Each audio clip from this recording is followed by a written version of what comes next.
మహాభారతాన్ని తొలుత ఎవరు రచించారో చెప్పరు.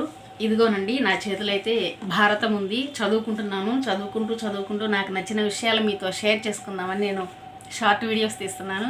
నాకు ఇక్కడ ఒక పాయింట్ నచ్చింది. ఇక్కడ ఒక 2 లైన్స్ అండి. అనాశ్రిత్యైచాఖ్యానం కదహభువి న విద్యతే ఆహారమన ప్రాసిత్య శరీరస్యేవ ధారణం. అంటే భోజనం లేకుండా, ఆహారం లేకుండా మన శరీరం ఉండలేదు. అలాగే మహాభారత కథలు ఎక్కడో ఒక చోట, అది మనం చదివేటప్పుడు అటండి, ఆ స్టోరీ మన లైఫ్కి ఎక్కడో ఒక చోట ఇది నాకేనా, నా లైఫ్లో జరిగిందేనా అన్న ఫీల్ వస్తుందటండి. అది నాకు బాగా తెలుసని నేను షేర్ చేయట్లేదండి. నేను చదివేటప్పుడు నాకు ఏమైనా డౌట్స్ వస్తే అవి కూడా క్లారిఫై అవుతాయని మాత్రమే నేను ఈ బుక్కు సంబంధించి షార్ట్ వీడియోస్ చేస్తున్నాను. సో నాకు అన్నీ తెలియవు. ఏమైనా తప్పులుంటే క్షమించండి, ఎక్స్క్యూజ్ చేయండి, కరెక్ట్ చేయండి. ఓకేనా అండి?